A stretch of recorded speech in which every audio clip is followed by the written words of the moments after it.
ஒரு வேர்ல்டு சாம்பியனை ஜெயிக்கிற அளவுக்கு ஏஐ வளர்ந்துருச்சா? The options are more then the number of atoms in the universe. இது ஒரு மனுஷனுக்கும் கம்ப்யூட்டருக்கும் நடக்கிற போட்டி கிடையாது. உலகத்திலேயே ஒரு கிராண்ட் மாஸ்டரை தோக்கடித்த முதல் கம்ப்யூட்டர். இந்த ரெண்டு மேட்சுமே பயங்கர டஃப் மேட்சஸாக போகுது. வணக்கம் நண்பர்களே. ஏஐ வர்சஸ் வேர்ல்டு சாம்பியன்ஸ் ஒரு போட்டி வச்சா யார் ஜெயிப்பாங்கன்னு நீங்கள் நினைக்கிறீங்க? ஒரு வேர்ல்டு சாம்பியனை ஜெயிக்கிற அளவுக்கு ஏஐ வளர்ந்துருச்சா? ஒரு தடவை இல்லை, 3 தடவை வெவ்வேறு விளையாட்டுகளில் ஏஐயும் வேர்ல்டு சாம்பியன்ஸும் மோதி இருக்காங்க. அது என்ன விளையாட்டு, எப்போ நடந்துச்சு, அதில் யார் ஜெயிச்சா அப்படின்றத இந்த வீடியோவில் பார்க்கலாம். வாங்க இந்த வீடியோக்குள்ளே போகலாம்.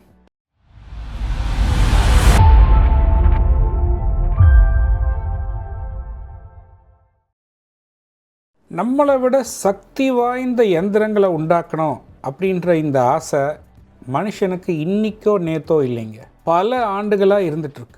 மனிதர்களுடைய மூளையை யூஸ் பண்ணி விளையாடுற விளையாட்டுகளில் முக்கியமான ஒரு விளையாட்டை நம்ம செஸ்ன்னு சொல்லலாம், சதுரங்கம். ஏன்னா செஸ்ஸில் நம்ம எப்படி விளையாடுறோம் அப்படின்றத எதை பேஸ் பண்ணி இருக்கோம் அப்படின்னா, நம்மளுடைய ஆப்போனண்ட் அடுத்து என்ன மூவ் பண்ணுவாங்க, இதை எத்தனை லெவல், அதை நம்ம ஸ்ட்ராட்டஜிக் டெப்த் அப்படின்னு சொல்கிறோம். இப்போ நம்ம ஒரு காயை நகர்த்தினா அவங்க இந்த காயை நகர்த்துவாங்க, அவங்க அதை நகர்த்தினா நம்ம அடுத்து இந்த காயை நகர்த்தலாம், இது நம்ம பண்ணோம்னா அடுத்தது அவங்க அந்த காயை நகர்த்துவாங்க. ஸோ இந்த மாதிரி எத்தனை லெவல் நம்மளால் யோசிக்க முடியும் அப்படின்றத பொறுத்து தான் ஒரு ஆட்டக்காரருடைய திறமை அமையுது. இப்போது இந்த மாதிரி ஒரு கேம், செஸ்ன்ற ஒரு கேமை நம்ம ஒரு கம்ப்யூட்டரை யூஸ் பண்ணி ஒரு சாதாரண பிளேயர்ஸை வின் பண்ண வைக்கலாம். பட் ஒரு வேர்ல்டு சாம்பியனை ஜெயிக்க வைக்கிறது அப்படின்றது ரொம்ப பெரிய விஷயம். ஏன்னா ஒரு செஸ் கேமை எடுத்துட்டிங்கன்னா ஒரு மூவ்லேயும் த நம்பர் ஆஃப் பாசிபிலிட்டிஸ், எத்தனை விதமாக அந்த கேமை விளையாடலாம் அப்படின்றத எடுத்திங்கன்னா, that is the options are more then the number of atoms in the universe. அவ்வளவு காம்ப்ளெக்ஸ். ஸோ அந்த மாதிரி ஒரு கேமை, ஒரு கம்ப்யூட்டர் ப்ரோக்ராமை வச்சு நம்ம ஒரு வேர்ல்டு சாம்பியனை ஜெயிக்க வைக்கணும்னா ட்ரெடிஷ்னல் ப்ரோக்ராமிங்கால் அது முடியாது.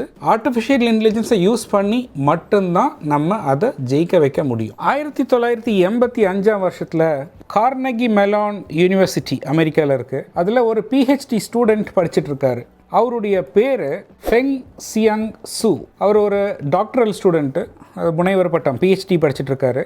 அவருக்கு ஒரு யோசனை தோணுது, நம்ம ஏன் ஒரு சூப்பர் கம்ப்யூட்டரை டெவலப் பண்ணி அதுக்கு செஸ் ஆட விளையாட சொல்லி கொடுத்து ஒரு வேர்ல்டு சாம்பியன் கூட விளையாட வைக்கணும் அப்படின்ற ஆசை அவருக்கு தோணுது. அதை பேஸ் பண்ணி அவர் சிப் டெஸ்ட் அப்படின்ற ஒரு கம்ப்யூட்டரை உருவாக்குறார். அவர் கூட 2 பேரை சேர்த்துக்கிறாரு. அவங்க பேர் மொரே கேம்பெல் அண்ட் தாமஸ் அனந்தராமன். இவங்க 3 பேரும் சேர்ந்து இந்த கம்ப்யூட்டரை டெவலப் பண்ணுறாங்க. இந்த computer 1987 north American computer chess championship அப்படின்ற போட்டியில் கலந்துக்குது. இந்த போட்டியுடைய ஒரு முக்கிய அம்சம் என்னன்னாக்கா, இது ஒரு மனுஷனுக்கும் கம்ப்யூட்டருக்கும் நடக்கிற போட்டி கிடையாது, ஒரு கம்ப்யூட்டருக்கும் நடுவில் நடக்கிற போட்டி. அதாவது இப்போ நிறைய பேர் செஸ் ப்ரோக்ராம்ஸ் எழுதுறாங்க. இந்த செஸ் ப்ரோக்ராம்ஸ்குள்ளேயே ஒரு போட்டி வச்சா அதில் எந்த ப்ரோக்ராம் ஜெயிக்கும் அப்படின்ற மாதிரியான ஒரு போட்டி. அதில் இந்த சிப் டெஸ்ட் அப்படின்ற கம்ப்யூட்டர் ஃபர்ஸ்ட் பிளேஸ் வாங்குது. ஸோ ஃபெங்க் ஒரு நம்பிக்கை வருது, ஓகே நம்ம பண்ண இந்த கம்ப்யூட்டர் திறமையான கம்ப்யூட்டர் தான் அப்படின்ற ஒரு நம்பிக்கை அவருக்கு வருது. அடுத்தது இதை எப்படி இன்னும் டெவலப் பண்ணி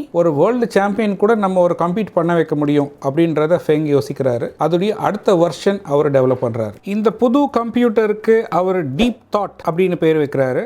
1988 முதல் தடவையாக ஒரு கிராண்ட் மாஸ்டர் கூட அதை போட்டி போட வைக்கிறாரு. அந்த கிராண்ட் மாஸ்டர் பேரு பென்ட் லார்சன். அந்த மேட்ச்ல டீப் தாட் இந்த பென்ட் லார்சன் அப்படின்ற கிராண்ட் மாஸ்டரை தோக்கடிச்சு உலகத்திலேயே ஒரு கிராண்ட் மாஸ்டரை தோக்கடிச்ச முதல் கம்ப்யூட்டர் அப்படின்ற பெருமையை டீப் தாட் வாங்குது. ஆனால் ஒரு கிராண்ட் மாஸ்டரை ஜெயிச்சிட்டா ஒரு ரெய்னிங் வேர்ல்டு சாம்பியனை ஜெயிக்க முடியுமா? உலகத்திலேயே the best world champion in chess அந்த டைமில் கேரி காஸ்பரோவ், அவரை ஜெயிக்க முடியுமா அப்படின்றது ஃபெங்குடைய அடுத்த இலக்கா வருது. ஒரு கிராண்ட் மாஸ்டரை ஜெயிச்சிட்டோம், ஒரு வேர்ல்டு சாம்பியனை நம்மளால் ஜெயிக்க முடியும் அப்படின்ற ஒரு கான்ஃபிடென்ஸில் ஃபெங் டீப் தாட்டை எடுத்துகிட்டு போய் காஸ்பரோவ் கூட ஒரு மேட்ச் வைக்கிறாரு. ஒரு 2 கேம் மேட்ச் அது. ஆனால் அந்த 2 கேம்லேயுமே கேரி காஸ்பரோவ் டீப் தாட்டை தோக்கடிக்கிறார். ஸோ ஒரு கம்ப்யூட்டரால் ஒரு ரெய்னிங் வேர்ல்டு சாம்பியனை ஜெயிக்க முடியல, அவர் நினைச்ச இலக்கை ஃபெங்கால் அடைய முடியல, தோல்வியோடு அவர் திரும்பி வந்துடுறாரு. ஃபெங், தாமஸ் அண்ட் முரே இவங்க 3 பேரும் என்ன முடிவு பண்ணுறாங்கன்னா, நம்ம இந்த கம்ப்யூட்டர் இன்னும் டெவலப் பண்ணி கேரி காஸ்பரோவை தோக்கடிக்கணும்னா இன்னும் நம்மளுக்கு கம்ப்யூட்டிங் பவர் தேவை, இன்னும் ரிசோர்ஸஸ் தேவை. அதனால நம்ம ஒரு பெரிய கார்பரேஷன் கூட சேர்ந்து இதை பண்ணலாம் அப்படின்னு சொல்லி இவங்க 3 பேரும் போய் ஐபிஎம்ல ஜாயின் பண்றாங்க. அங்க டீப் தாட்டை இன்னும் டெவலப் பண்ண தொடங்குறாங்க. ஆனா கொஞ்ச நாள்லயே தாமஸ் ரிசைன் பண்ணி அவர் வேற இண்டஸ்ட்ரிக்கு, ஃபைனான்ஸ் இண்டஸ்ட்ரிக்கு போயிடுறாரு. ஸோ ஃபெங் அண்ட் முரே அவங்க இன்னொரு டீமை ஃபார்ம் பண்ணி ஐபிஎம்குள்ள இதை டெவலப் பண்றாங்க. ஐபிஎம்ல இந்த டீப் தாட்ன்ற பேரை மாற்றலாம் அப்படின்றத முடிவு பண்ணி அதுக்கு ஒரு காம்படிஷன் மாதிரி வச்சு அதுல இருந்து ஒரு பேரை செலக்ட் பண்ணி டீப் ப்ளூ அப்படின்ற பேரை இந்த புது கம்ப்யூட்டருக்கு அவங்க கொடுக்குறாங்க. டீப் ப்ளூ அப்படின்ற ஒரு கம்ப்யூட்டர் ஐபிஎம் டெவலப் பண்ணியிருக்காங்க அப்படின்றதும், ஒரு வேர்ல்டு சாம்பியனை தோக்கடிக்கிற தயாரிப்பில் அவங்க இருக்காங்க அப்படின்றதும் உலகம் முழுக்க நியூஸாக பரவுது. 1996 ஃபிலடெல்ஃபியா அப்படின்ற ஊரில் இந்த மேட்ச் அவங்க செட் பண்ணுறாங்க. Deep blue versus carry Kasparov. So எல்லா மீடியா சேனல்ஸ் எல்லாருமே இந்த மேட்சை பார்த்துட்டு இருக்காங்க. ஒரு சைடில் டீப் ப்ளூ, ஒரு சைடில் கேரி காஸ்பரோவ். மேட்ச் ஆரம்பிக்குது. இது ஒரு 6 கேம் மேட்ச். இது அதில் ஃபர்ஸ்ட் கேம் உலகத்தையே அதிசயிக்க வைக்கிற மாதிரி முதல் முறையா ஒரு ரெய்னிங் வேர்ல்டு சாம்பியனை டீப் ப்ளூ தோக்கடிக்குது. ஃபர்ஸ்ட் கேம்ல கேரி காஸ்பரோவ் தோத்து போறாரு. ஒரு கம்ப்யூட்டர் கிட்ட தோத்துட்டமே அப்படின்றத நினைச்சு கேரி காஸ்பரோவ் கவலைப்படல. அவர் யோசிக்கிறார். அந்த ஒரு மூவியும் யோசிச்சு எப்படி இந்த கம்ப்யூட்டர் செஸ் விளையாடுது, அதுக்கு என்ன வீக்னஸ் இருக்கும் அப்படின்றத அவர் திங்க் பண்ணுறாரு. திங்க் பண்ணி திருப்பி அடுத்த கேம்ஸ் கண்டினியூ பண்ணுறாரு. அடுத்த 3 மேட்சுமே கேரி காஸ்பரோவ் ஜெயிக்கிறார். ஸோ ஸ்கோர் டீப் ப்ளூக்கு 1 பாயிண்ட், கேரி காஸ்பரோவுக்கு 3 பாயிண்ட். ஆனால் இன்னும் 2 மேட்ச் மிச்சம் இருக்கு. இந்த 2 மேட்சுமே பயங்கர டஃப் மேட்சஸாக போகுது. ஆனால் டீப் ப்ளூவால் கேரி காஸ்பரோவை தோக்கடிக்க முடியல. இந்த 2 மேட்சுமே ட்ரா ஆகுது. ஸோ 2 பேருக்குமே ஹாஃப் பாயிண்ட்ஸ் கிடைக்குது அந்த 2 மேட்ச்லேயுமே. ஸோ ஃபைனல் ஸ்கோர்ஸ் கேரி காஸ்பரோவுக்கு 4 பாயிண்ட்டும் டீப் ப்ளூவுக்கு 2 பாயிண்ட்டும். எவ்வளவோ கஷ்டப்பட்டு எத்தனையோ $1,000,000 செலவு பண்ணி உண்டாக்கியும் டீப் ப்ளூவால் ரெய்னிங் வேர்ல்டு சாம்பியன் கேரி காஸ்பரோவை தோக்கடிக்க முடியல. தோல்வியை ஃபெங் அண்ட் டீம் ஒத்துக்கிறாங்க. ஆனால் இதை இன்னும் டெவலப் பண்ணி இன்னொரு ரீமேட்ச்க்கு நாங்கள் வருவோம் அப்படின்ற சபதத்தை எடுத்துட்டு அங்கேருந்து அவங்க கிளம்புறாங்க. ஃபெங்கும் அவருடைய டீமும் ஐபிஎம்ல டே அண்ட் நைட் ஒர்க் பண்ணுறாங்க.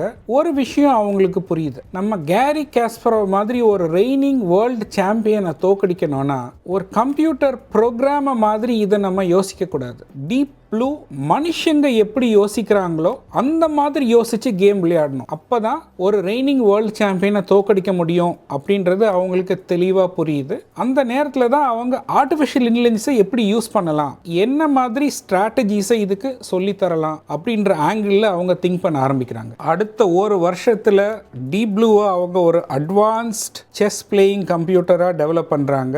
3 ஏரியாஸில் அவங்களுடைய ஃபோக்கஸை அவங்க செலுத்துகிறாங்க. Hardware, software, chess knowledge. அந்த கம்ப்யூட்டருடைய பவரை அவங்க இம்ப்ரூவ் பண்ணி ஒரு செகண்டுக்கு 200 மில்லியன் பொசிஷன்ஸை இவாலுவேட் பண்ணுற அளவுக்கு கெப்பாசிட்டியை கொண்டு வராங்க. அதுக்கு அது மட்டும் இல்லை, ஒரு கிராண்ட் மாஸ்டர் எப்படி யோசிச்சு இந்த கேமை விளையாடுறாரு அப்படின்ற அந்த ஆஸ்பெக்ட், அந்த ஆர்டிஃபிஷியல் இன்டெலிஜென்ஸ் ஆஸ்பெக்டை உள்ள எடுத்துட்டு வர்றதுக்கு அவங்க ஜோவல் பெஞ்சமின் அப்படின்ற ஒரு கிராண்ட் மாஸ்டரையும் டீமுக்குள்ள எடுத்துட்டு வராங்க. இந்த கிராண்ட் மாஸ்டர் அவர் எடுத்துட்டு ஜோவலுக்கு எப்படி அவர் ஒரு கேமை ஆடும்போது யோசிக்கிறாரு, என்ன மாதிரி எல்லாம் ஸ்ட்ராட்டஜிஸ் அவர் மைண்டில் வருது, அதையெல்லாம் கேட்டு அந்த இன்புட்ஸை எல்லாம் டீப் ப்ளூக்கு அவங்க கொடுக்குறாங்க. ஸோ கொஞ்சம் கொஞ்சமாக மனுஷன் செஸ் ஆடும்போது எப்படி எல்லாம் யோசிக்கிறாங்க, என்ன மாதிரி எல்லாம் ஸ்ட்ராட்டஜிஸ் யூஸ் பண்ணுறாங்க, அதே மாதிரி டீப் ப்ளூ ஆட தொடங்குது. ஒரு பக்கத்தில் டீப் ப்ளூ ப்ரிப்பரேஷன் நடந்துட்டு இருக்கு. ஆனால் கேரி காஸ்பரோவும் இன்னொரு பக்கத்தில் இந்த மேட்சஸில் நடந்த மூவ்ஸ் எல்லாம் அனலைஸ் பண்ணி அவரும் ரீமேட்சுக்கு ப்ரிப்பேர் ஆகிட்டு இருக்காரு. 1997 ஐபிஎம் அனௌன்ஸ் பண்ணுறாங்க, ரெய்னிங் வேர்ல்டு சாம்பியனை தோக்கடிக்கிறதுக்கு நாங்கள் ரெடி, ரீமேட்ச்க்கு கேரி காஸ்பரோவ் ரெடியா அப்படின்னு கேட்குறாங்க. அந்த சேலஞ்சை கேரி காஸ்பரோவும் அக்செப்ட் பண்ணுறாரு. ஸோ மே 1997 நியூயார்க் சிட்டியில் இந்த மேட்சை அவங்க செட் பண்ணுறாங்க. The ultimate man versus machine match. May 3 1997 New York city. உலகமே இந்த மேட்சை பார்த்துட்டு இருக்கு. ஒரு சைடில் டீப் ப்ளூ, ஒரு சைடில் raining world champion carry Kasparov. யார் ஜெயிக்க போகிறாங்க அப்படின்றத உலகம் ஃபுல்லாக பார்த்துட்டு இருக்காங்க இந்த மேட்சை. இது ஒரு சாதாரண மேட்ச் கிடையாது. ஆர்டிஃபிஷியல் இன்டெலிஜென்ஸ் அப்படின்ற இந்த ஃபீல்டை டிசைட் பண்ண போகிற ஒரு ரொம்ப இம்பார்ட்டண்ட்டான மேட்ச் இது. மேட்ச் ஆரம்பிக்குது. கேம் 1 கேரி காஸ்பரோவ் அவர் பண்ண ப்ரிப்பரேஷன்ஸ் ஸ்ட்ராட்டஜிஸ் எல்லாத்தையுமே யூஸ் பண்ணி அந்த மேட்சை அவர் ஜெயிக்கிறாரு. Scoreboard Kasparov 1 Deep Blue 0. மக்கள் எல்லாருக்குமே ரொம்ப சந்தோஷம். ஏன்னா ஒரு மெஷினால் ஒரு ரெய்னிங் வேர்ல்டு சாம்பியனை தோக்கடிக்க முடியல அப்படின்ற சந்தோஷத்தில் எல்லாருமே கை தட்டுறாங்க. ஆனால் ரெண்டாவது மேட்ச்சில் கேரி காஸ்பரோவ் என்ன மூவ் பண்ணாலும் அதுக்கு கவுண்டர் மூவ்ஸை டீப் ப்ளூ கொடுக்குது. அந்த மேட்ச்சு டையாக முடியுது. 2 பேருமே ஜெயிக்கல. அதில் கேம்ஸ் 3 and 4 2 மேட்சுமே ட்ரா ஆகுது. எவ்வளவோ ட்ரை பண்ணியும் கேரி காஸ்பரோவால் ஒரு வின் எடுத்துகிட்டு வர முடியல. அடுத்தது கேம் 5. கேம் 5ல் ஒரு பயங்கரமான மூவை வந்து டீப் ப்ளூ பண்ணுது. அதாவது ஒரு நைட்டை சாக்ரிஃபைஸ் பண்ணுது. எப்போவுமே நம்ம ஒரு மெஷின்ஸை ப்ரோக்ராம் பண்ணி பண்ணோம்னா it always goes for moves that makes it win. It does not give a sacrifice. முதல் முறையாக ஒரு வித்தியாசமான மூவை நம்ம பார்க்குறோம். மனுஷங்க யூஸ் பண்ணுற ஒரு ஸ்ட்ராட்டஜி, அதாவது ஒரு காயினை பலி கொடுக்கறது. ஒரு நைட்டை பலி கொடுத்து அந்த கேமை மூவ் பண்ணுது. அப்போவே காஸ்பரோவுக்கு ஒரு பயம் வருது அவர் ஃபேஸில். ஏன்னா இந்த மாதிரி ஒரு மூவை வந்து ஒரு மெஷின் கிட்ட இருந்து அவர் எதிர்பார்க்கல. அந்த மேட்ச்சு டீப் ப்ளூ வின் பண்ணுது. இப்போ ஸ்கோர் டீப் ப்ளூ 3 காஸ்பரோவ் 2. இப்போ கேம் 6 இந்த மேட்சை வந்து உலகமே உத்து பார்த்துட்ருக்கு.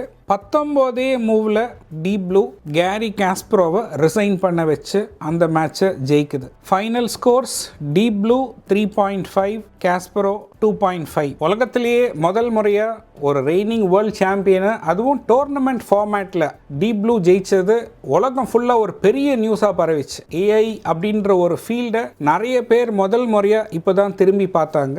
சரி, இந்த ஒரு கேம் மட்டும் இல்லை, இதுக்கப்புறம் இதே மாதிரி 2 பெரிய கேம்ஸ் நடந்திருக்கு. வேறு வேறு கேம்ஸ், வேறு வேர்ல்டு சாம்பியன்ஸ். அந்த மேட்சஸில் என்ன நடந்துச்சு, அது என்ன கேம்ஸ், அதில் யார் ஜெயிச்சாங்க அப்படின்றத இனி வர்ற வீடியோஸில் நம்ம பார்ப்போம். ஏன்னா இந்த வீடியோ ஆல்ரெடி இவ்வளோ லாங்காக ஆகிருக்கு. ஸோ அதை கட் பண்ணி நான் பார்ட் 2 பார்ட் 3ன்னு சொல்லி போடுறேன். இந்த வீடியோ உங்களுக்கு பிடிச்சிருக்குன்னு நம்புகிறேன்.